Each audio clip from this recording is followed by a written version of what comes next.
Hey guys, and welcome back to this channel. In this video, I'll be showing you guys how you can turn off the jump scare in the 2025 Dress Room Press Summer Quest Part 1.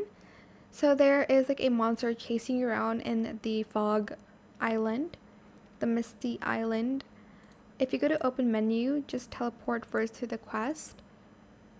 Then before you actually enter the game, there is this area over here. It says part of this quest has jump scares. You can turn them off in settings or click this. So I'm just going to select this, or you can go to settings here and go to hide jump scares and select yes. I think the monsters can still get to you, but you won't be like jump scared.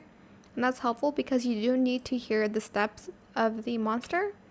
So yeah, that is pretty much it for this video. I hope it was helpful for you guys. Don't forget to like, comment, share, and also subscribe to this channel if you haven't done that already.